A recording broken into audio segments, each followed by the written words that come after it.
ঘরে ঢুকে দরজাটা ভেতর থেকে টেনে দিল শ্রাবণ।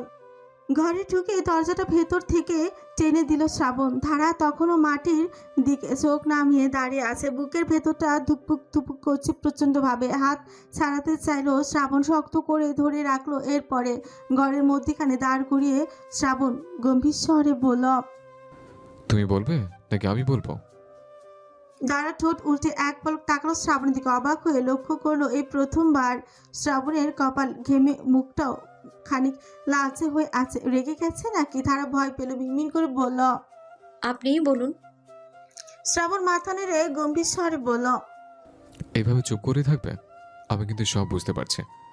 ধারা ফোরকে চোখ তুলে থাকালো, মৃদু কাপা গলায় বলল। কি কি বুঝছেন আপনি?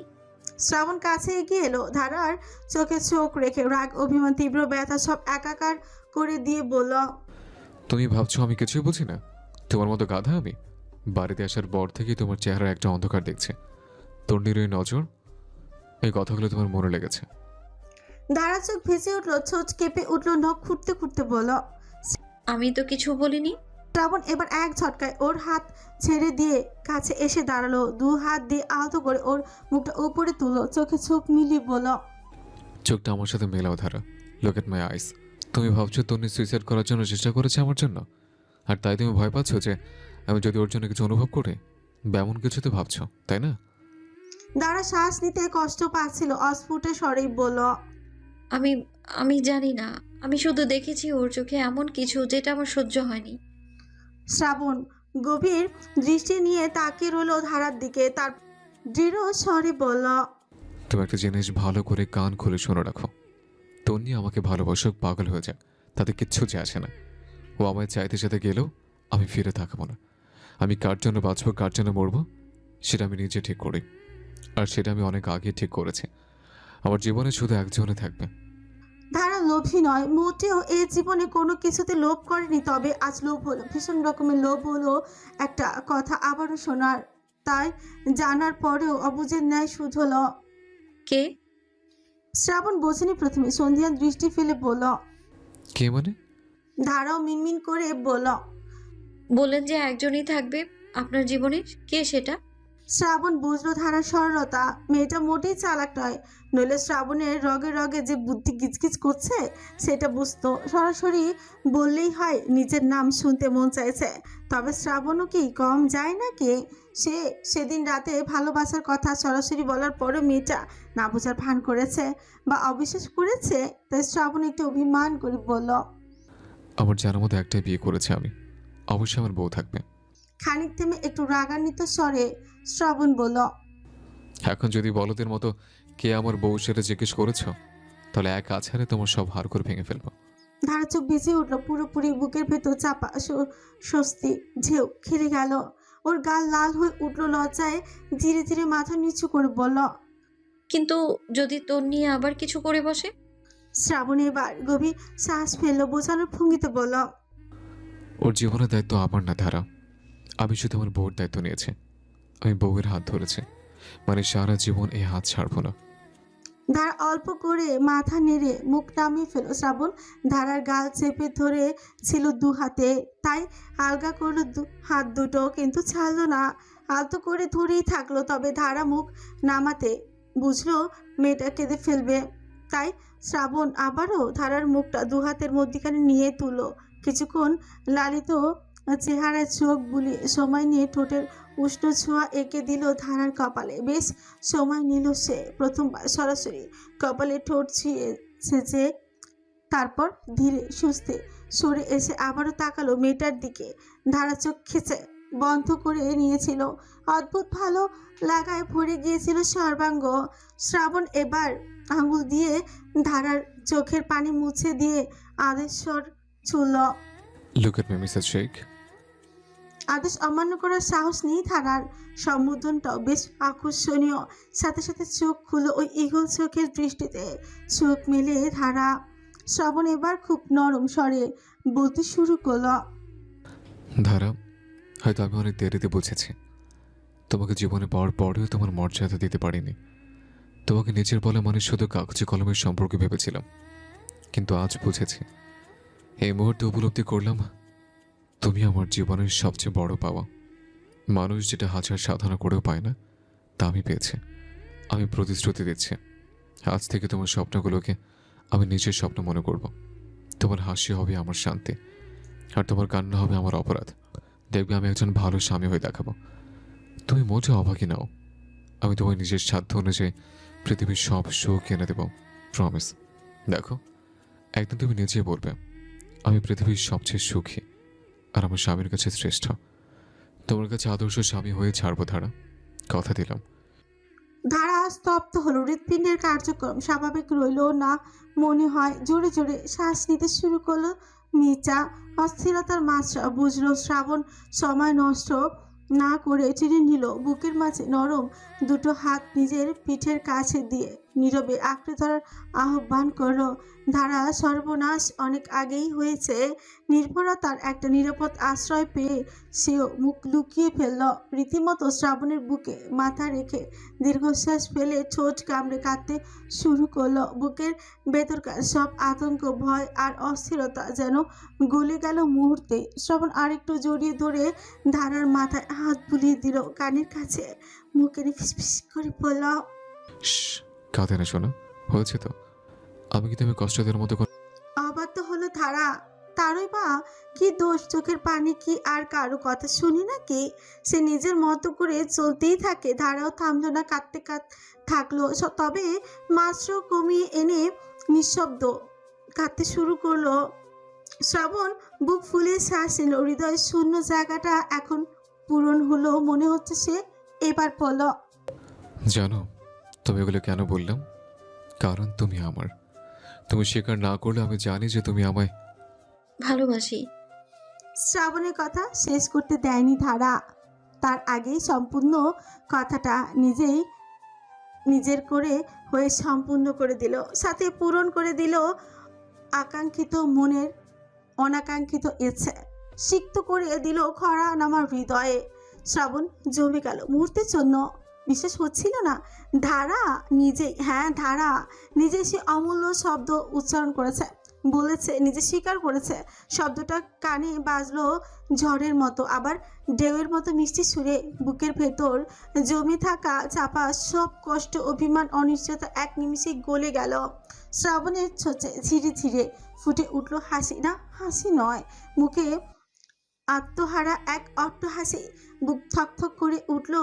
ভেতরের হৃৎপিণ্ডটা যেন নেচে উঠছে উল্লাসে। ধারাকে আরো জোরে আঁকড়ে ধরল শ্রাবণ, এতটাই শক্ত করে যেন আর কখনো আলগা করতে না পারে। কাপা কঞ্চে ফিসফিস করে বলল, তুমি তুমি কি জানো ধারা, তুমি আমার সাথে কি করেছো এই মুহূর্তে? কি দরকার ছিল অসময়ে ষড়যন্ত্র করে খুন করার? ধারা চোখ খেচে বন্ধ করে নিজেকে লুকিয়ে ফেল শ্রাবণের বুকে। শ্রাবণ ভেবেছিল ধারা কোনোদিনও এই কথাটা বলবে না। হয়তো কথাটা শোনার জন্য অনেক বেগ পোহাতেই হবে।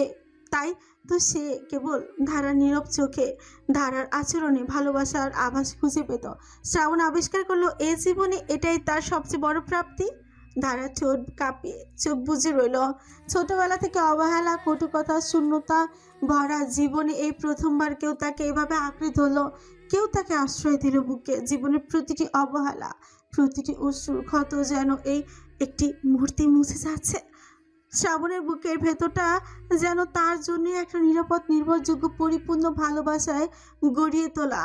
শ্রাবণ এবার জড়িয়ে ধরা অবস্থাতে এক হাত দিয়ে ধারার ভিজে গাল মুছে দিল সযত্নে। দু হাতে আগলে বুকের মাঝে আরেকটু চিপে নিল মেয়েটাকে। চোখে একটা আনন্দ নিয়ে উন্মাদ হয়ে খুশিতেই বলে উঠল, একদম নড়াচড়া করবে না। অন্তত 10 মিনিট এইভাবেই থাকো। তোমার দুঃখগুলো কামাই দাও, আর আমার উষ্ণতাগুলো তুমি নাও। প্রসেসিংটা হতে সময় লাগবে, তাই ডোন্ট মুভ। হসপিটালের করিডোরে এসে দীর্ঘশ্বাস ফেল শ্রাবণ। মেজাজটা ঠান্ডা রাখার পূর্ণ চেষ্টা আছে। এখানে আসার আগে ধারার জলজল করা মুখটার দিকে তাকিয়েছে শ্রাবণ। না জানি মেয়েটা কেন এত ভয় পেয়ে আছে। একটু কি ভরসা নেই শ্রাবণ শেখ যে কাউকে ঠকাতে পারে না, মিথ্যা বলতে পারে না, তা কি মেয়েটা জানে না? সে যে এখন এক নারীতে মত্ত হয়ে গেছে, তা কি মেয়েটা বোঝে না? সাইমন শেখের ডাকে হুঁশ ফিরল শ্রাবণের। আবারও বড় করে শ্বাস ফেলে ধপধপ করে পা ফেলে কেবিনের সামনে এসে দাঁড়ালো। তন্নি স্টমাক ওয়াশ করার কারণে খুব জোর বেঁচে গিয়েছে মেয়েটা। এখন তাকে কেবিনে শিফট করা হয়েছে। জ্ঞান ফিরল, চোখ বুজে বিশ্রাম নিচ্ছে সামিউল শেখ। শ্রাবণকে কেবিনের দরজা কাছে রেখে দেখা করতে গেলেন তনির বাবার সাথে, কিন্তু দুর্ভাগ্যবশত ভদ্রলোক সামিউল শেখের দিকে ফিরেও তাকালেন না। ঘৃণা ভরা দৃষ্টি নিয়ে নিক্ষেপ করে গটগট করে বেরিয়ে পড়লেন হসপিটাল থেকে। তনির মা এখনো শহরে ফিরে আসেনি, নইলে ঘৃণা ভরা দৃষ্টির সাথে সাথে বিষধর সাপের ছোবল মারতে ভুলতেন না তিনি। তন্নির বাবা এমন অবহেলায় মোটেও বিরক্ত হলেন না বা কিছু মনে করলেন না সামিউল শেখ। তিনি আবারও কেবিনের কাছে ফিরে এলেন, তবে এসে দেখলেন এখনও শ্রাবণ থম মেরে কেবিনের সামনে দাঁড়িয়ে রয়েছে। কিছু একটা নিয়ে হয়তো গভীর চিন্তায় করতে ব্যস্ত সে। ভদ্রলোক এগিয়ে এলেন, ছেলের কাঁধে হাত রেখে বললেন, কি হয়েছে শ্রাবণ? শ্রাবণের হুঁশ ফিরল, দুই দিকে মাথা নাড়ল। সামিউল শেখ ঠোঁট গোল করে শ্বাস ফেলে বললেন, যা বাবা, একবার দেখা করে আয় যা। আসার সময় তোকে যেগুলো বলেছি তা মনে রাখিস। এটাই যেন শেষবার হয়, এসব ঝামেলা আর না হটে মঙ্গল। শ্রাবণ বুঝদার ভঙ্গিতে মাথা নাড়ল, বুক ফুলিয়ে শ্বাস নিয়ে কেবিনে ঢুকলো। দুটো নার্স তৎক্ষণাৎ বের হয়ে গেল কেবিন থেকে। সাদা বিছানায় শুয়ে আছে তন্নি, মুখ ফ্যাকাশে, ঠোঁট শুকনো, চোখ দুটো বন্ধ। কিন্তু শ্রাবণ কাছে আসতে হয়তো শব্দ পেয়ে বা অনুভূতিতে চোখ মেলে তাকালো সে। দুর্বল দৃষ্টিতে একবার তাকিয়ে মুখ ঘুরিয়ে নিল। শ্রাবণ চেয়ার টেনে বসলো, কিছুক্ষণ চুপ করে রইল, তারপর ঠান্ডা স্থির কণ্ঠে বলল, কেমন আছো? তন্নি শুকনো ঢোক গিলে ফিস চুপ করে হাসল। বেঈমানের মুখে এসব মানায় না শ্রাবণ শেখ। শিউচে শ্রাবণ ঠোঁট বাঁকালো। শ্রাবণ ভাই থেকে শ্রাবণ শেখে ডাক নেমে এসেছে, ভালোই হলো, কাজটা সহজ হবে। শ্রাবণ এবার একটু সময় নিয়ে বলল, কেমন আছো? জীবনটা সিনেমা নয়, আর আমার জানা মতে তোমার সাথে কোনো বেমানি করিনি আমি। হয়তো তোমার নিজের ভাগ্যই তোমাকে ঠকিয়েছে। যাকে আমি এসব কথা বলে সময় নষ্ট করবো না। এখন কোনো সহানুভূতি দেখাতে এখানে আমি আসিনি। দেখতে হলেও সত্য, আবার নিজের জীবনে যেন কোনো ক্ষতি না হয় সেটা নিশ্চিত করতে এসছে। তোমার মা খুব একটা ভালো মানুষ না। তোমার খুশির জন্য সে আমারও ক্ষতি করতে পারে, সেটাতে আমার সমস্যা নেই, কিন্তু ভুলেও যেন আমার স্ত্রীকে হাতিয়ার বানানো না হয়। শ্রাবণ থমকে গেল, থেমে গেল চোয়াল শক্ত করে, কিছুক্ষণ তন্নির দিকে তাকিয়ে রইল, তারপর গলার স্বর নামিয়ে একেবারে নির্দয় অথচ পরিষ্কার ভাষায় বলল, শোনো, আমি যদি চাইতাম তবে আজ সহানুভূতির খাতিরে তোমার জীবনে এসে হাজার প্রতিশ্রুতি দিয়ে আবারও সব এলোমেলো করতে পারতাম, কিন্তু আমি সেটা করছি না, করবও না। কারণ আমার কাছে ভালোবাসার মানে হলো দায়িত্ব, প্রতিশ্রুতির সম্মান। আমি একবার যাকে সংসারে মর্যাদা দিয়েছে তাকে পৃথিবীর সবকিছু উপরে রাখবো। তন্নির চোখে তখন হাহাকার, কণ্ঠ ভেঙে যাচ্ছে হৃদয়। সে ভাঙা স্বরে বলল, মানে আপনি আর কোনোদিনও আমার হবেন না। শ্রাবণ চোখ নামালো না, ঠান্ডা সুরে উত্তর দিল, না, প্রশ্ন ওঠে না। আমি বিবাহিত, তার আগে আমি কোনো দিনই তোমার ছিলাম না। এটা ভুল ভেবেছিলে তুমি। যেটা ছিল সেটা ছিল হয়তো তোমার ভুল মুহূর্তের আবেগ, কিন্তু আমি জানি আমি এখন শোধই ধারার। তনি হাও মাও করে কাঁদতে শুরু করলো। বিছানা চাদর আঁকড়ে ধরল সে। শ্রাবণ এবার আরেকটু সুরে কঠিন গলায় বলল, আমি এখানে এসেছি তোমার একটা কথা মনে করিয়ে দিতে। আমার জীবনে আমার সংসারে ধারার জায়গা কেউ নিতে পারবে না। কেউ যদি চেষ্টা করে আমি সেটা মেনে নেব না। তোমার মা যদি একচুয়ালি ওকে আঘাত করে তো সেটা আমাকে শত্রু বানানোর সামিল হবে। আর বিশ্বাস করো, শ্রাবণ শেখের শত্রু হয়ে টিকে থাকার মতো শক্তি কারণ নেই। শ্রাবণের চোখে মুখে ভয়ঙ্কর গম্ভীর। তন্নি ভয়ে কেঁপে উঠল, চোখে মুছতে মুছতে দুর্বল কণ্ঠে শুধু বলল, তাহলে আমি কি করব শ্রাবণ ভাই? আমি কাকে নিয়ে বাঁচবো? শ্রাবণ এবার চেয়ার ঠেলে উঠে দাঁড়ানোর জন্য প্রস্তুত হয়ে দৃঢ় কণ্ঠে বলল, নিজেকে নিয়ে বাঁচতে শেখো। জীবনটা তোমার, সেটার মূল্য তুমি নিজেই দেবে, অন্য কাউকে ভরসা করো নয়। এতটুকু বলে শ্রাবণ স্বর নরম করলো, নিজের বাবার দেয়া পরামর্শে বলল, তন্নি, তুমি কি জানো তুমি কত বড় একটা ভুল করেছিলে? জীবনটা একবারই পাওয়া যায়। তুমি যদি আজ না বাঁচতে তো যারা তুমি ভালোবাসে, তোমার বাবা মা আত্মীয়রা, তারা সারা জীবন ভেঙে পড়তো। তন্নির চোখ বেয়ে জল গড়িয়ে পড়ল। সে মুখ ঘুরিয়ে নিল, কিছু বলল না। শ্রাবণ এবার আরেকটু ধীর স্বরে বলল, তুমি হয়তো ভেবেছ আমাকে না পেলে তোমার বাঁচার মানে নেই, কিন্তু তন্নি শোনো, একজন মানুষ আরেকজনকে ভালোবাসতেই পারে, চাইতেই পারে, কিন্তু তার মানে এই নয় যে পৃথিবী একজন মানুষকে ঘিরেই শেষ হয়ে যাবে। আমি যদি তোমার স্বপ্ন হয়ে থাকি তবে ভাঙা স্বপ্ন নিয়ে তোমাকে নতুন স্বপ্ন করতে শিখতে হবে। ভালোবাসা মানেই দাবি নয়, ভালোবাসা মানে ছেড়ে দেওয়ার শক্তি। তন্নি চোখ তুলে তাকালো, দুর্বল কঞ্চে বলল। আপনি কি একবারও ভাবেননি আমি আপনাকে ছাড়া থাকতে পারবো না? শ্রাবণ এবার গভীর শ্বাস নিল, দৃঢ় স্বরে বলল। না, ভাবিনি।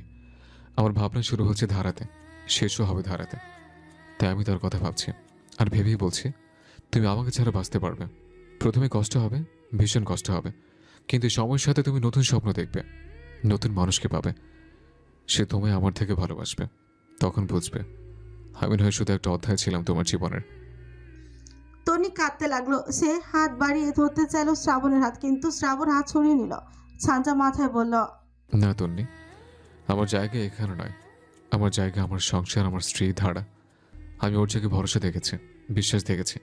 তাকে কষ্ট দিয়ে আমি কোনোদিন তোমার পাশে দাঁড়াতে পারবো না। এটা আমার দুর্বলতা নয়, এটা আমার শক্তি। তুমি চাও বা না চাও, এটাই সত্যি। শ্রাবণ দাঁড়িয়ে পড়লো, দরজার কাছে গিয়ে একবার ঘুরে তাকে নরম স্বরে বলল। তুমি যদি সত্যি আমাকে ভালোবাসো, তবে আমার সুখটাকে মেনে নাও। আমি শুধু চাই তুমি সুস্থ হয়ে ওঠো, জীবনে নতুন মানে খুঁজে নাও। তোমার জীবনটা নষ্ট করার অধিকার তোমার নেই তন্নি। বাঁচতে শেখো, নিজের জন্য, তোমার পরিবারের জন্য। এইটুকু বলে শ্রাবণ কোনো কথা না শুনে বেরিয়ে গেল। পিছু টান খতম হলো। এরপর তন্নি যদি মরেও যায় তবুও কিছু যায় আসবে না তার। শ্রাবণের দায়িত্ব ছিল একটা মানুষকে বোঝানো, তাকে বাস্তবতা বুঝিয়ে বেঁচে থাকার স্বপ্ন দেখানো। কাজ শেষ তার। আর কিচ্ছু করবে না, দেখবে না, বলবেও না।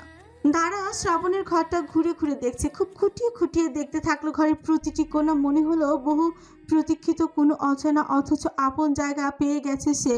দেয়ালে টানানো ছবিগুলো, বুক সেলফে গুছিয়ে রাখা বই, টেবিলের ওপর ছড়ানো কাগজপত্র, সব কিছুতে একে অদ্ভুতভাবে টানতে লাগলো প্রতিটি জিনিসে শ্রাবণের ছোঁয়া, শ্রাবণের গন্ধ লেগে আছে।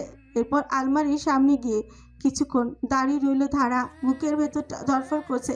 ধীরে ধীরে আলমারির দরজা খুলল। ভেতরে থেকে পরিচিত গন্ধ ভেসে এলো, পুরুষালী, তীব্র অথচ অদ্ভুতভাবে আশ্রয়দায়ী গন্ধটা তাকে নাকে ঠেকতেই পা শিরশির করে উঠল। মেয়েটার এক একটা শার্ট স্পর্শ করতে করতে হাত থেমে গেল। কল্পনা করতে লাগলো এগুলো পরে কেমন দেখায় শ্রাবণকে।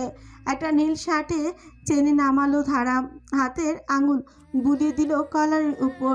চোখ বুজে সেই কাপড়টার ঘ্রাণ চিনে নিল।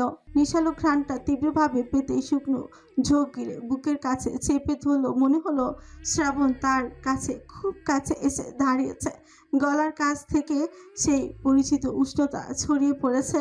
মুহূর্তেই চোখে পানি জমে উঠল, ঠোঁট কাঁপতে লাগলো। না জানি কোথায় গেল লোকটা। হসপিটালে এতক্ষণ কি করছে উনি? এখনো ফিরছে না কেন? দাঁড়া ঘড়িতে তাকিয়ে দেখলো রাত 8টার কাছাকাছি কাটা চলে গেছে, এখনো আসছে না কেন। তবে হাজারো উৎকণ্ঠার মাঝে ধারা হাতে থাকা শার্টটা আলমারিতে রাখতে ভুলে গেল। সেটা হাতে নিয়েই বুকের কাছে চেপে ধরেই বারান্দায় চলে গেল। শ্রাবণের ঘরের বারান্দাটা আগে খুব অগোছালো ছিল, তবে আজ বিকেলে ধারা দায়িত্ব সহকারে শ্রাবণের বারান্দা পরিষ্কার করেছে, মুছেছে। পাশের ঘরটা থেকে কিছু ফুলের গাছ এনে এখানে রেখেছে। গ্রিলের ওপর থেকে কয়েকটা চপ ঝুলিয়েছে ফাঁকা জায়গাটাতে। লতাপাতাও এনে রেখেছে। ছোট্টখাটো একটা টেবিল আর দুটো চেয়ারও এনে রাখা হয়েছে। যদিও এই কাজটা সালমা বেগমের জোরাজুরিতে করেছে সে, কিন্তু মোটামুটি নতুন এক রঙিন রূপে বিবর্ণ বারান্দাটাকে সাজিয়ে তুলেছে ধারা। এখন আর শ্রাবণ শেখের ঘরের বারান্দা কুৎসিত দেখায় না। রেলিংয়ে এক হাত রাখা ধারা, আরেক হাত এখনো শ্রাবণের শার্টটায় ধরা। একটু গলা উঁচে উকি ঝুঁকি মারলো বেচারি। দেখার চেষ্টা করলো বড় গেটটা, শ্রাবণের গাড়ি আসছে কিনা সেটা দেখার একটু প্রয়াস, কিন্তু অন্ধকার ল্যাম্পপোস্টের আলোয় খুব একটা দেখতে পেল না সে। নির্বাক হয়ে মাথা ঠেকিয়ে দিল গ্রিলে। দীর্ঘশ্বাস পেল খুব গোপনে। মনে মনে হাজার প্রার্থনা করলো তাড়াতাড়ি ফিরে আসুক লোকটা। অনেকটা সময় পেরিয়ে গেলে হুট করেই ধারার কণিকার কথা মনে পড়লো। না জানি কেমন আছে মেয়েটা। ওই দিন তো গ্রাম থেকে আসার আর যোগাযোগ করা হয়নি ওদের সাথে। ভালো আছে তো? চিন্তায় মগ্ন হয়ে ধারা সিদ্ধান্ত নিল শ্রাবণ এলে তাকে বলবে। একবার সমুদ্রকে কল করে কণিকার কথা জিজ্ঞেস করতে। একটু পরেই নিজের কোমরের কাছে একজোড়া উষ্ণ হাতের অস্তিত্ব টের পেল ধারা। খানিক চমকে গেলেও স্থির রইল। হাতের এই ছোঁয়াটা বড্ড চেনা চেনা লাগছে যে। সন্ধ্যায় এই হাতের বন্ধনী তো আবদ্ধ ছিল, উষ্ণ ছোঁয়াটাও পেয়েছিল, তাই অনড় রইল মেয়েটা। বুঝে ফেলল শ্রাবণ এসেছে। এরই মধ্যে কোমরে রাখা শ্রাবণের হাতটা এগিয়ে গিয়ে ধারার পেটে চেপে ধরলো, মুখ নামিয়ে এনে থুতনিতে ঠেকালো ধারার ঘাড়ে। আবারও কেঁপে উঠল মেয়েটা। সহসাই রেলিংয়ে রাখা নির্ভার মাথাটা সাথে সাথে পুরো শরীর সজাগ হলো। দু হাতে শ্রাবণের কাছে এলো।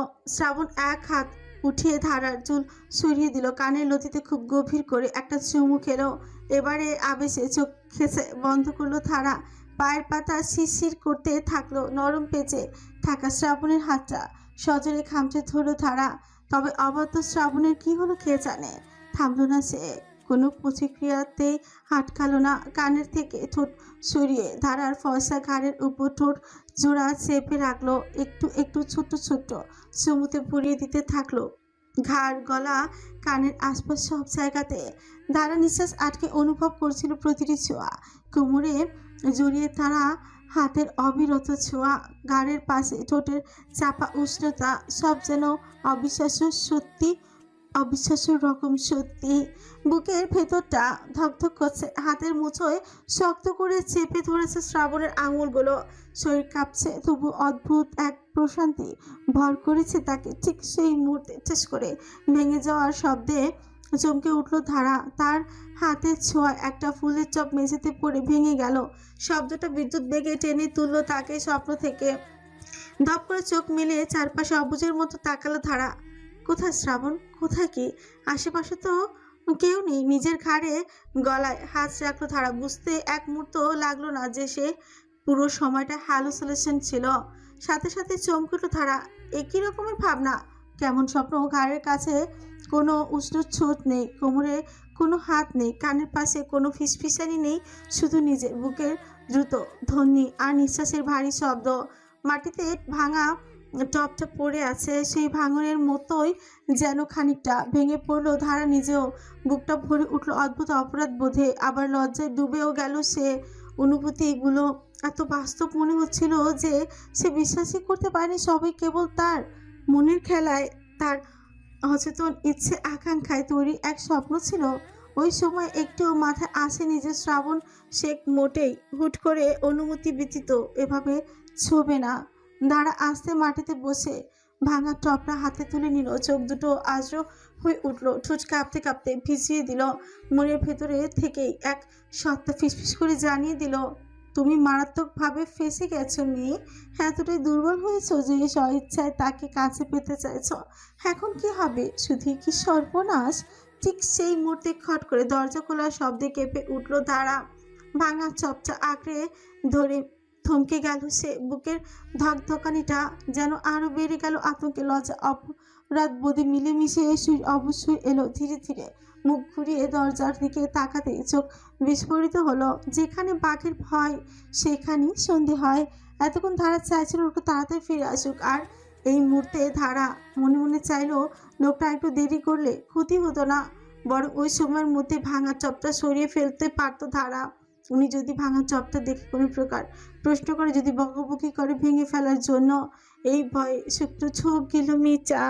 শ্রাবণ দাঁড়িয়ে আছে দরজার মুখে। সদ্য বাইরে থেকে আসা ছেলেটার কাঁধে আলগোছে ঝুলছে শার্টের বোতাম, গলা, চোখে হালকা ক্লান্তি, তবুও দৃষ্টিতে সেই চিরচেনা দৃঢ়তা। ঠান্ডা চোখে, স্থির চোখে তাকিয়ে আছে সে ধারার দিকে। ধারা যেন মুহূর্তে বুঝে গেল এই মাত্র যা কল্পনা করেছিল তা সত্যি যদি হতো, শ্রাবণকে নির্দ্বিধায় মেনে নিত সে। কিন্তু এখন বুকের ভেতর এমন এক বিশাল অপরাধবোধ ঘিরে ধরল।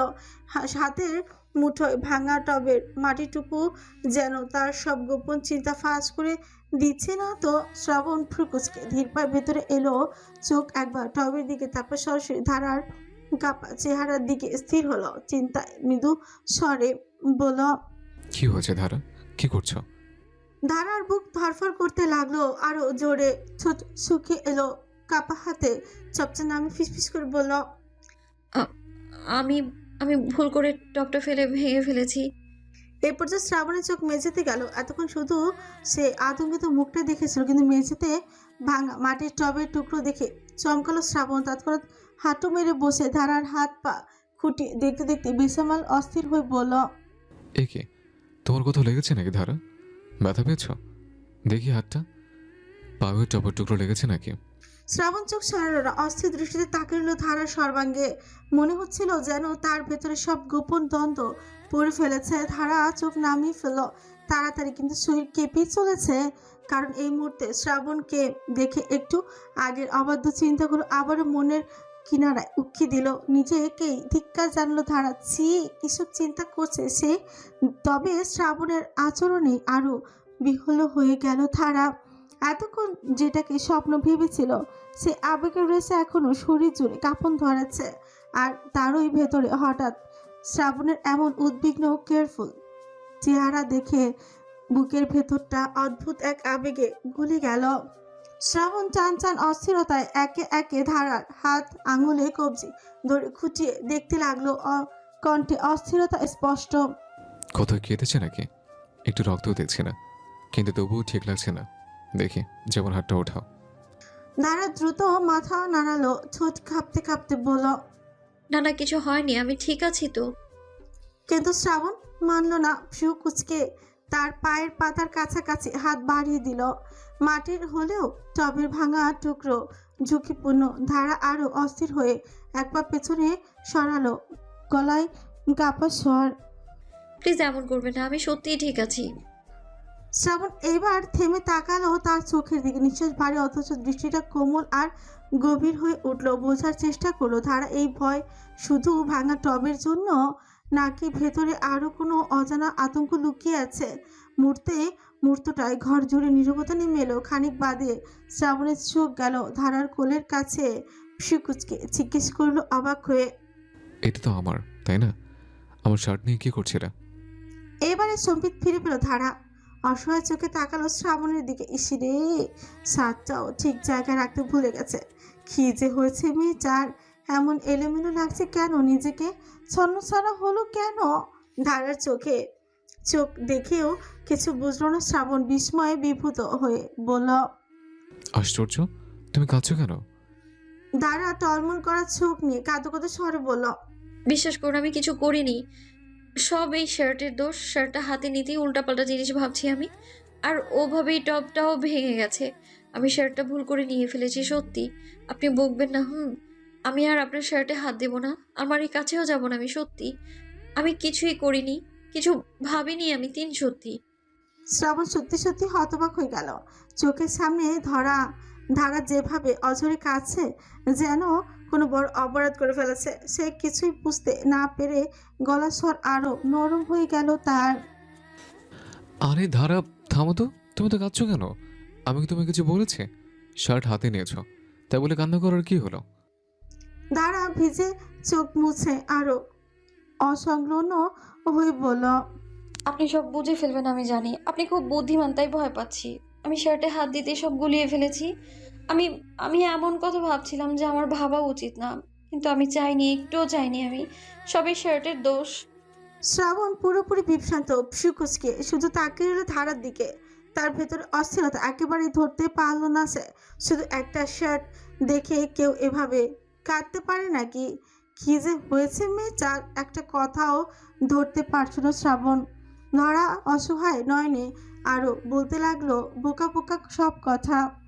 আপনি রাগ করবেন, বলবেন আমি অশালীন, কিন্তু আমি সত্যি কিছু করিনি। আমি শুধু আপনার শার্টটা একটু ছুঁয়েছিলাম। আমি সত্যি বলছি, আপনার আলমারির কাছে যাব না, আর আপনার কোনো জিনিস ছোবো না। আমি শুধু ভুল হয়ে গেছে, প্লিজ আমায় বকবেন না। শ্রাবণ এখন পুরোপুরি হয়ে গেল। কিছুক্ষণ তাকিয়ে থাকার পর হালকা দীর্ঘশ্বাস ফেলে ধারাকে চেনে তুলে দাঁড় করালো। চেয়ারটা চেনে বসিয়ে দিল। ভাবতে থাকলো সে নিজে পাগল হয়েছে নাকি মেয়েটার মাথা গেছে। হাত দিয়ে নিজেরই মাথা চুলকে বলল, আমি আসলে কিছু বুঝতে পারছি না ধারা। তুমি শার্ট নিয়েছ, টপ ভাঙলে, তারপর হঠাৎ কান্না শুরু করলে। এসব কেন? আমাকে তোমায় দোষ দিয়েছে? তুমি তো কিছুই বলিনি। ধারা আরো হাউমাউ করে কেঁদে ফেললো। লোকটা গোপনটা যদি বুঝে ফেলে, যদিও জেনে যায়। আমি ওনার কথা ভেবে উল্টো পাল্টা কল্পনা করেছিলাম। না, এই হতে দেওয়া যাবে না। আবারও ফুপিয়ে উঠল ধারা, কিন্তু শ্রাবণ সত্যিই কিছু বোঝেনি। তার কাছে এই কান্না নিছকে অদ্ভুত এক ধাঁধাকে ছাড়া কিছুই নয়। শ্রাবণ হালকা ভ্রু কুচকে অসহায়ের মতো এক মুহূর্তে তাকিয়ে রইল ধারার ভেজা মুখটার দিকে। তারপর উঠে দাঁড়িয়ে ধীর পায়ে এগিয়ে এলো বেটার কোল থেকে শার্টটা আস্তে করে তুলে নিয়ে নিখুঁতভাবে ভাঁজ করে আলমারিতে রেখে দিল। তারপর ফিরে এসে শান্ত স্বর বলল, এত ছোট একটা ব্যাপারে এত কান্নাকাটি মানায় না ধারা। তুমি ভেবেছো আমি তোমায় বকবো, অথচ আমি তো কিছুই বলিনি। একটা শার্ট ধরলে দোষ হবে কেন? এটা তো কোনো অপরাধ নয়। বোকামে দিন দিন কি ছোট বাচ্চা হয়ে যাচ্ছ? দাঁড়া হাতের আঙুল জড়িয়ে শক্ত করে ধরল।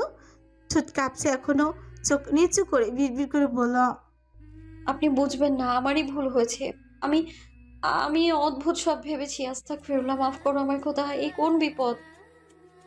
শ্রাবণ দীর্ঘশ্বাস ফেলে তার সামনে চুপ করে বসে পড়ল। একটু সময় তাকিয়ে থেকে ধীরে ধীরে বলল, ধারা, তুমি এখনো শিশু মনের মানুষ, বুঝলে?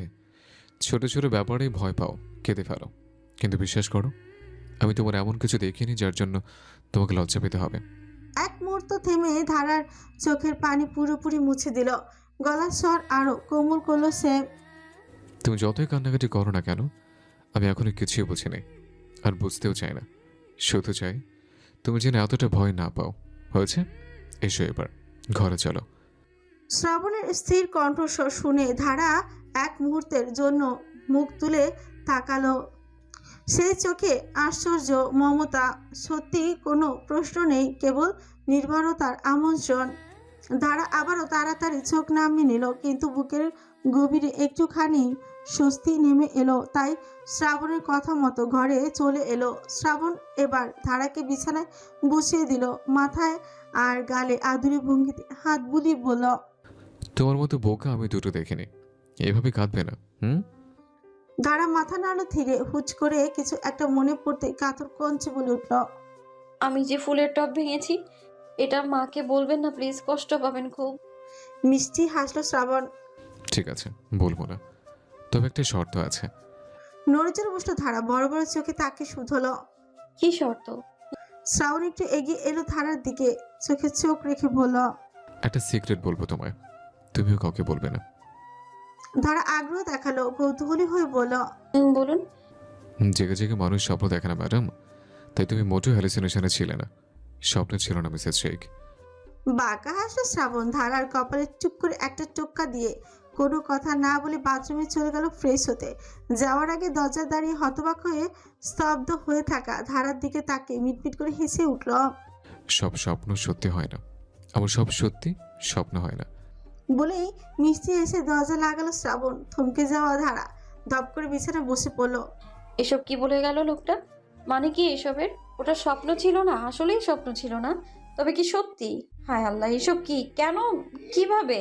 হতবিহ্বল ধারা এবার আবিষ্কার করলো ঘাড়ের ছোঁয়াটা মোটেই অবাস্তব ছিল না। কিন্তু কিভাবে? ধারা খুব করে চাইছে মাটি যেন দু ফাঁক হয়ে যায়, আর ভেতরে থেকে কোনো দানব শক্তি দড়ি দিয়ে টেনে তাকে নেয়। এমনটা হলে খুব একটা মন্দ হতো না বোধ হয়, কারণ এই মুহূর্তে নিজেকে লুকোনোর প্রয়োজন ধারার। সে আর সইতে পারবে না এমন বিভ্রান্তিকর পরিস্থিতি। শ্রাবণ বাথরুমে যাওয়ার 10 মিনিট পেরিয়ে গেছে বোধ হয়। গোসল করতে ঢুকেছেন তিনি, না হলে তো দেরি হতো না। অথচ পুরোটা সময় ধারা হা করে দরজার দিকে তাকিয়ে রইল, মনে মনে কী সব হিসেব কষতে বসলো, অথচ কিছুই মিলল না। শ্রাবণ যদি এই মুহূর্তে ঘরে আসে তাহলে হ্যালুসিনেশন ভুল হয় কিভাবে? আর যদি শ্রাবণ নাই আসে তাহলে কি ওই সব সত্যি ছিল? কিন্তু শ্রাবণ শেখ তো নিজ মুখে বলেন সত্যি না হলে উনি বুঝলেন কিভাবে? তার মানে সত্যি কি? ধারার বুকের ভেতরটা কেমন ঝড়ের মতো কাঁপছে। এতক্ষণ যা ভাবছিল তা যদি ভুল হয়, শ্রাবণ সত্যি কাছে এসেছিল। ঘাড়ের উষ্ণ ছোঁয়া, কানের পাশে নিঃশ্বাসের শব্দ, কোমরে আঁকড়ে ধরা হাত, সবটা যদি সত্যি ঘটে থাকে তবে সে তো নিছক স্বপ্নে হারিয়ে যায়নি। তবে শ্রাবণ কিভাবে এমন কথা বলল? ধারা একবার সুকোচকে বালিশ আঁকড়ে ধরল, আবার এক মুহূর্তেই 2 হাত দিয়ে মুখ ঢেকে রাখলো। ভেতরে এক অদ্ভুত অপরাধবোধ আর শিহরণ কাজ করছে একসাথে। মনের ভেতরে কণ্ঠস্বর যেন বারবার ঠেসে দিচ্ছে। সত্যি দুর্বল হয়ে যাচ্ছে ধারা, নিজের নিয়ন্ত্রণ হারাচ্ছে। আর শ্রাবণ সবটা বুঝে ফেলেছে। তারপরও অন্য প্রান্তে এক অজানা আবেগ আবারও ফিসফিস করে তাকে জানিয়ে দিচ্ছে স্বামী হয় তোর, এত অতিরঞ্জিত ব্যাপার স্যাপার তো নয়।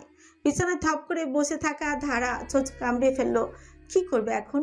শ্রাবণকে প্রশ্ন করবে নাকি ভান করবে কিছু বোঝেনি, কিন্তু যদি জিজ্ঞেস করে বসে তবে তো স্বীকার করেই ফেলবে নিজের দুর্বলতা। ঠিক সেই সময় বাথরুমের ভেতর থেকে পানির শব্দ থেমে গেল। ঝর্ণা বন্ধ হয়েছে, তার মানে গোসল শেষ।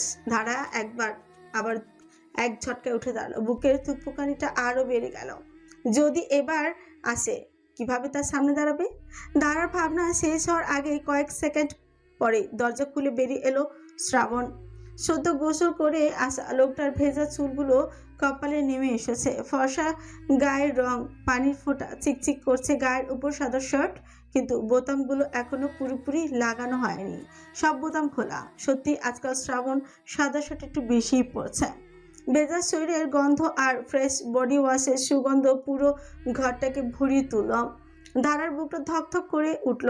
চোখ নামিয়ে রাখতে চাইলেও দৃষ্টি সরে গেল না একেবারে। আর চোখে তাকাতে তাকাতে নিজের ভেতরে গুছিয়ে গেল সে।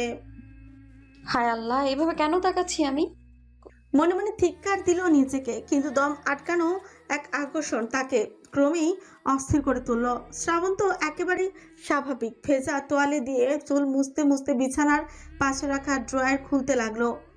একবার পেছনে তাকালো না, অথচ ধারার মনে হলো যেন লোকটা সবই বুঝতে পারছে, প্রতিটা নিঃশ্বাসই শুনে ফেলেছে।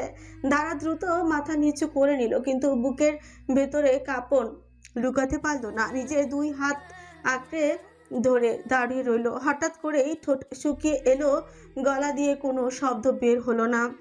শ্রাবণ ভেতরে ভেতরে কি ভাবছে কে জানে, তবে বাইরে থেকে কোনো অস্বাভাবিকতা প্রকাশ করলো না। হালকা হাসি খেলো ছোটে, যেন কিছুই ঘটেনি, কিন্তু সেই হাসিটুকু ধারার অস্বস্তিকে আরও কয়েকগুণ বাড়িয়ে দিল। ড্রয়ারে কিছু একটা ঠিক করে রেখে শ্রাবণ সোজা হয়ে দাঁড়িয়ে তাকালো ধারার দিকে। না চাইতো ধারার চোখ চলে গেল আকর্ষণীয় বুকটা। শার্টের আড়ালে বুকটা ঢেকে রাখার ব্যর্থ চেষ্টা, বোতাম খোলা থাকায় সব দেখতে পাচ্ছে ধারা। কি জানি কি হলো মেয়েটার, স্থান কাল পাশ সব ভুলে গিয়ে ফ্যাল করে তাকিয়ে রইল। কিন্তু শ্রাবণও ধারার দিকে তাকিয়ে থাকায় একটা সময় চোখে চোখ পড়ে গেল। তৎক্ষণাৎ ভয় পেল ধারা, সহসা চোখ নামিয়ে নিল। বাঁকা হাসলো শ্রাবণ। আজ তার কোনো কেন যেন একটু দুষ্টুমি করতে ইচ্ছে করছে, মেয়েটাকে জ্বালাতে মন চাইছে। সে সোজা সোজা সাপটা চিকিৎস করে বলল। কি দেখছো? কেঁপে উঠল ধারা, চোখ ভিজিয়ে জবাব দিল। কই কিছু না। ঠোঁট কামড়ে ফ্রি উঁচিয়ে বেশ অনুনয় করার ভঙ্গিতে শ্রাবণ আবারও বলল। কিন্তু আমার তো মনে হচ্ছে তুমি আসলেই কিছু একটা দেখছিলে। মোটেই না, কিচ্ছু দেখছিলাম না। একটু জোর নেই ধারার গলায়, অথচ প্রাণপণ চেষ্টা করছে গলায় তেজ আনার। মেয়েটা জুবুথুবু অবস্থা দেখে শ্রাবণের হাসি পেল, তবুও হাসলো না।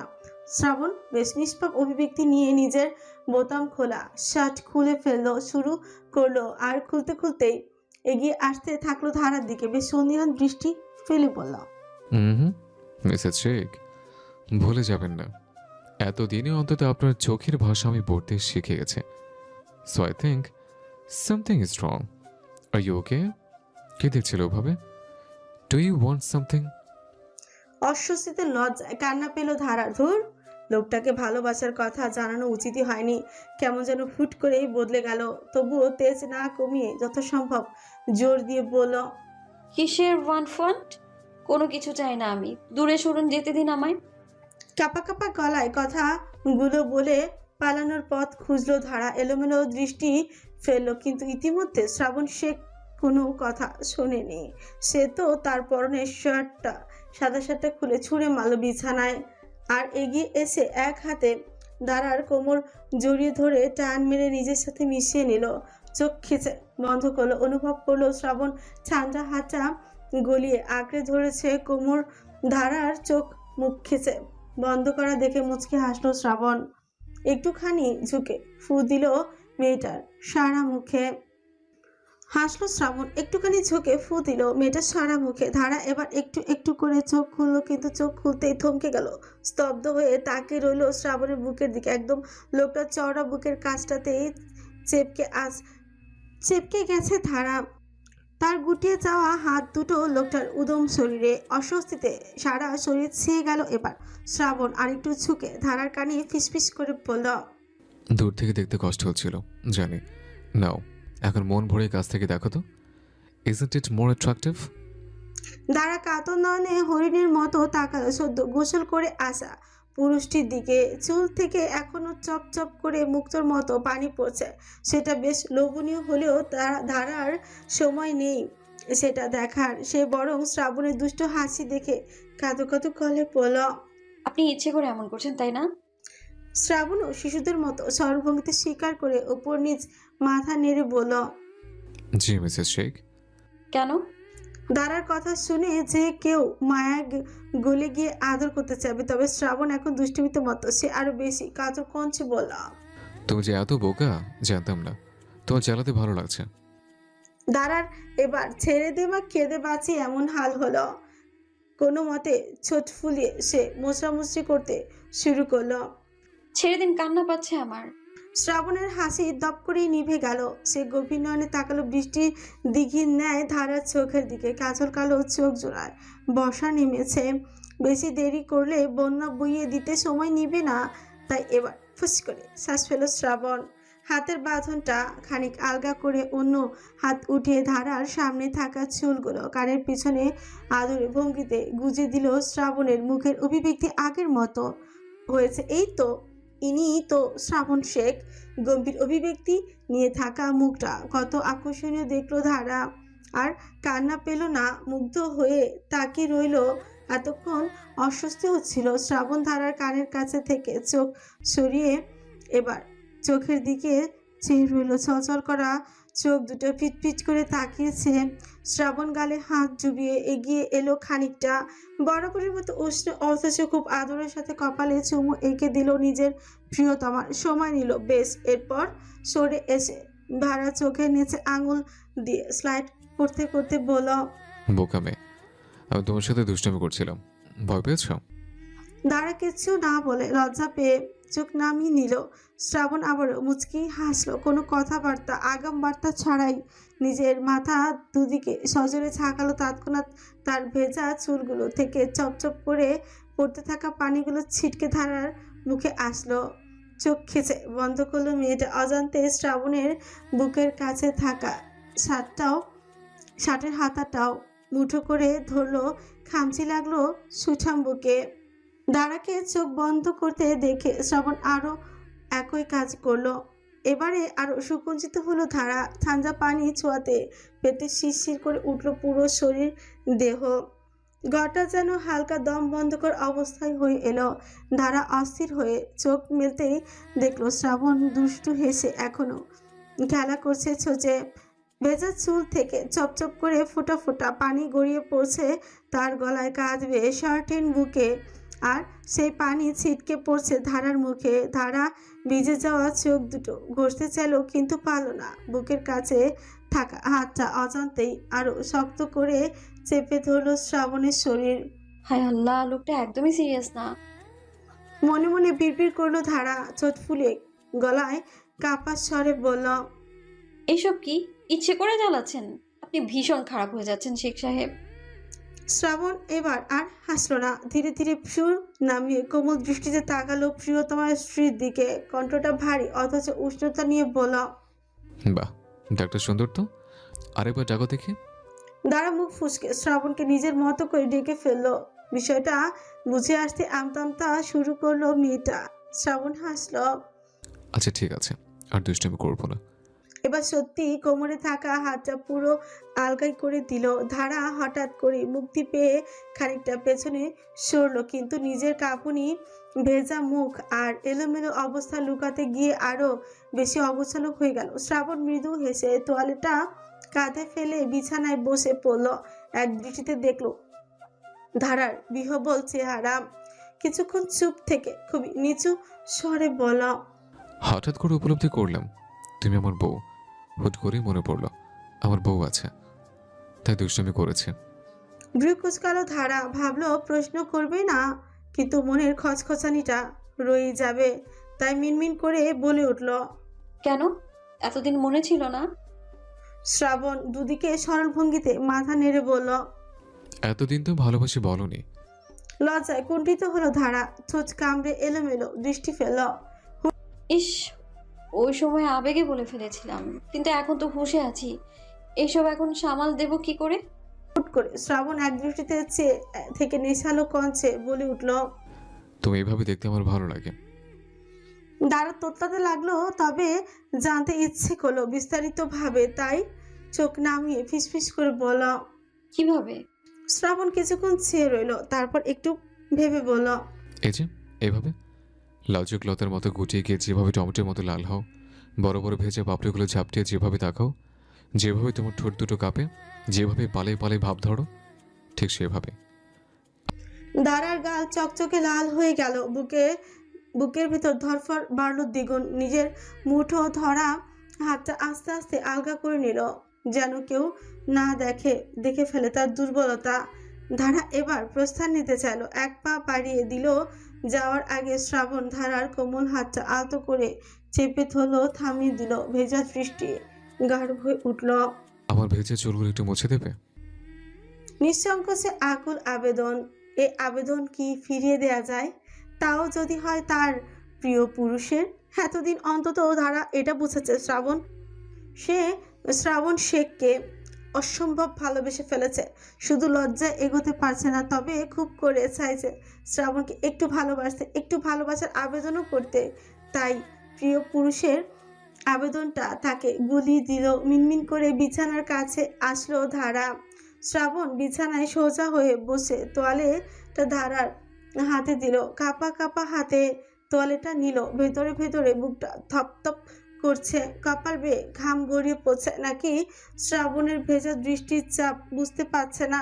তোয়ালেটা দুভাঁজ করে ধীরে ধীরে আর একটু এগিয়ে গেল শ্রাবণের কাছে। শ্রাবণ চোখ নামালো না, স্থির হয়ে তাকিয়ে রইল শুধু ধারার মুখের দিকে। ধারা তোয়ালেটা তুলতে হাত কেঁপে গেল। প্রথমে মুছতে শুরু করলো কপালের পাশ থেকে, চুলে আঙুলে ছোঁয়াচ্ছে না, কেবল তোয়ালে দিয়ে পানি মুছছে। কিন্তু তাতেই মনে হচ্ছে আঙুলের স্পর্শ খেলে গেল শরীরে। শ্রাবণ চোখ বন্ধ করে দিল, গভীর নিঃশ্বাস নিল, যেন সে স্পর্শটুকু পুরোটা উপভোগ করতে পারে। তার নীরবতায় ধারাকে আরো অস্থির করে তুলল। বুকের ভেতর একটা অচেনা আলোড়ন, আবার লজ্জার ছটফটানিও কম নয়। হঠাৎ শ্রাবণ মৃদু স্বরে বলল। একটু ভালো করে মুছে দাও না ধারা, যেন তোমার হাতের ছোঁয়া টের পাই। দাঁড়া থমকে গেল, বুক কেঁপে উঠল প্রবল লজ্জায়। তোয়ালেটা শক্ত করে আঁকড়ে ধরল, কিন্তু তবু আস্তে আস্তে চুলগুলো মুছতে লাগলো। মাঝে মাঝে আঙুলও ছুঁয়ে যাচ্ছে ভিজে চুলে, সেই ছোঁয়ায় অজান্তে গা শিউরে উঠছে দুজনেরই। শ্রাবণ এবার চোখ খুলে তাকালো সোজা ধারার চোখের দিকে। কণ্ঠটা ভারী অথচ কেমন মায়াময় করে বলল। তুমি ম্যাজিক জানো ধারা? দাঁড়া খানিক বিভ্রান্ত হয়ে ধীরে মাথা নাড়ালো। তবে কেন মনে হচ্ছে তুমি এত দূরে থেকে আমার পুরো হৃদয়টাই ছুঁয়ে দিচ্ছ? ধারা নিঃশ্বাস আটকে এলো, এক ঝটকায় চোখের নামিয়ে ফেললো। ঠোঁট কাঁপতে লাগলো, কিন্তু কোনো কথা বের হলো না। শ্রাবণ ঠোঁটে মৃদু হাসি নিয়ে তোয়ালেটা নিজের হাতে নিয়ে নিল, তারপর নরম স্বরে বলল। ঠিক আছে, থাক, বাকিটা আমিই করছি, নাহলে লজ্জায় তুমি হয়তো পালিয়ে যাবে। দাঁড়া আরো একবার লাল হয়ে গেল, চুপচাপ বিছানার কোণে বসে পড়ল। এতটা কাছে আসা ঠিক হলো, কিন্তু এই মানুষটাকে ভালো না বেসে ঢাকা যায় কিভাবে? শ্রাবণ বসা থেকে উঠে গেল, হুট করে ঢেকে উঠল ধারা। শুনুন। ঘাড় ফিরিয়ে পেছন থেকে তাকালো শ্রাবণ। বলুন মিসেস শেখ। ঠোঁট ভেজালো ধারা। সে এখনো বিষয়টা নিয়ে বিভ্রান্তিতে আছে। খুব আতঙ্কিত মুখে নিয়ে সে মিনমিন করে বলল। ওই সময় বারান্দা কি আপনিই ছিলেন? দুহাত বুকে গুজে নিল শ্রাবণ, শু উচিয়ে জিজ্ঞেস শুধল। তোমার কি মনে হয়? দাঁড়া এবার খানিক সময় নিয়ে ভেবে বলল। আপনি তো দরজা থেকে পড়ে এলেন, তাহলে ওটা কিভাবে আপনি হন? আর হ্যালুসিনেশন হলে আপনি কিভাবে জানলেন কি হয়েছে? বাঁকা হাসলো শ্রাবণ, এগিয়ে এসে আদর ভঙ্গিতে ধারার মাথায় হাত বুলালো, চুলগুলো এলোমেলো করে দিয়ে আবারও গুছিয়ে দিল। একটা উষ্ণ চুমু খেলো চুলের মাঝে, গালে হাত রেখে বলল। কিছু কিছু জিনিস রহস্যই থাক, বরং আমি বাবার সাথে দেখা করে আসছি। বলে মিষ্টি হেসে প্রস্থান নিল শ্রাবণ। ঘর থেকে চলে গেল সে, কিন্তু ঠোঁট উঁচিয়ে তাকিয়ে রইল ধারা। বিষয়টা বুঝতেই পারল না, তবে অনেকটা সময় ভাবার পর তার মনে পড়লো ওই সময় মোটেই ফুলের টবটা তার হাতে লেগে ভাঙেনি, কেউ ইচ্ছে করে ফুলের চপটা ভেঙেছে। সামিউল শেখ থমথমে মুখ নিয়ে বসে আছেন, চোখে মুখে আভা নেমেছে। শ্রাবণ সাদা রঙা শার্টটা পরতে পরতে বাবার ঘরে ঢুকলো, কিন্তু ভদ্রলোকের এমন অভিব্যক্তি দেখে শ্রাবণের কপাল কুঁচকে গেল। সে এগিয়ে এসে বিছানায় বসলো। বাবা, ডাকছিলে আমায়? শ্রাবণীটাকে হুঁশ ফিরে আসলো সামিউল শেখ। সে এবার একটু নড়ে চড়ে বসে সোজা হলেন, বেশ চিন্তিত স্বরে জিজ্ঞেস করলেন, মুনিরা নামে চেনে কাউকে? তোমার প্রিয় ছিল নাকি? শ্রাবণ অবাক হলো, একটু সময় নিয়ে মাথা নেড়ে বলল, হ্যাঁ বাবা, বিয়ে আমার। কিন্তু কেন?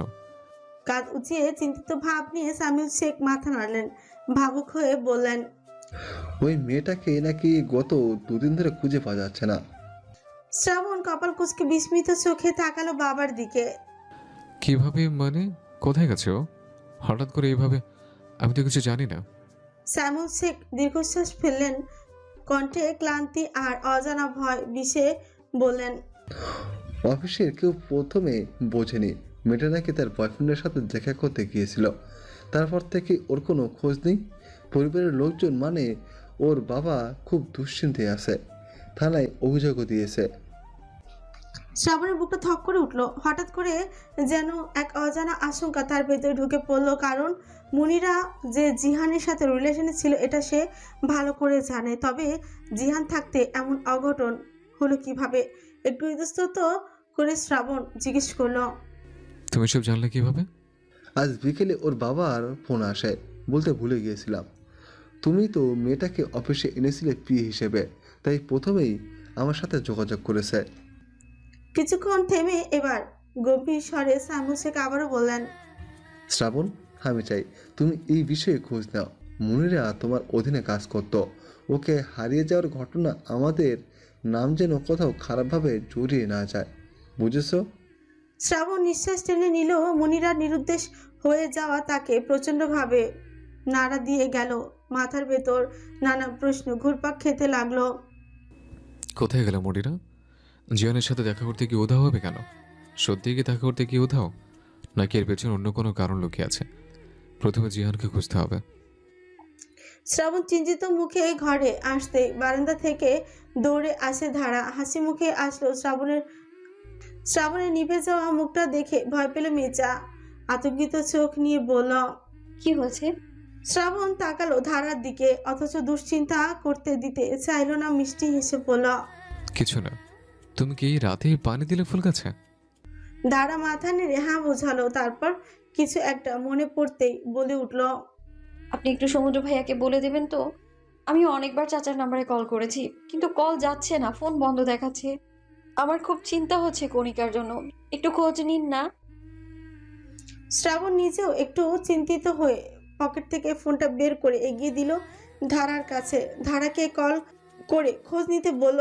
ধারা মিষ্টি হেসে বলল, আমি মায়ের ঘরে গিয়ে কথা বলছি, আপনি বিশ্রাম নিন, একটু পর খাবার রেডি করে রেখে দেবো।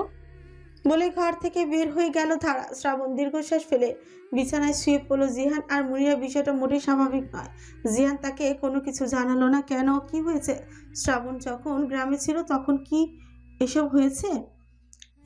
দাঁড়া সিঁড়ির কাছে বসে পড়ে ফোনটা হাতে তুলে নিয়ে খুব মনোযোগ দিয়ে ছোট মায়ের নাম্বারে আবারও কল দিল। আশ্চর্যজনকভাবে এবার কল ঢুকলো, কিন্তু রিং হওয়ার পর কল ধরার উচ্ছ্বাসিত কণ্ঠে বলে উঠল ধারা। হ্যালো ছোট মা, কেমন আছো? কণিকা কেমন আছে? কিন্তু ওপাশ থেকে ভেসে এলো একটা গ্রাম্য মহিলার কর্কশ কণ্ঠ। কোন সারি রে, কারা কল করছো? তারা একবার নাম্বারের দিকে বিভ্রান্তি নিয়ে তাকালো। নাম্বার তো ঠিকই আছে। এরপর আবারও ফোন কানে নিয়ে বলল, যে আমি ধারা। ছোট মা কোথায়? কণিকার চাচাতো বোন আমি। ওপাশে থাকা মহিলাটি এবার কেন যেন খেপেই গেলেন। রাগান্বিত স্বরে বললেন, ওরে, তাইলে তুই সেই সেরি তাই না? হারামজাদি, বাপ মায়েরেও খাইলি, এখন নিজের বোনডারেও খাইলি। অভাগী সেরি একটা, তোরে পিড়াইয়া মাইরা ফেলার দরকার। ধারার পুরো শরীর হিম হয়ে গেল, কাঁপতে থাকলো পা জোড়া। স্তব্ধ হয়ে যাওয়া ধারা শূন্যে চোখে তাকিয়ে রইল অদূরে। কিছু বুঝলো না কি বলল এই মহিলা। সে বোনটাকেও খেয়েছে মানে? কি হয়েছে কণিকার, কি হয়েছে? কিছুক্ষণের জন্য ব্রেন কাজ করলো না ধারার। একটু পর অনুভব করলো চারিপাশে অন্ধকার। দেখছে সে পৃথিবী আপনা আপনি শূন্য হয়ে জোর গতিতে ঘুরতে শুরু করেছে। নিজেকে সামলাতে পারল না ধারা, অনিয়ন্ত্রিতভাবে শরীর ছেড়ে দিল।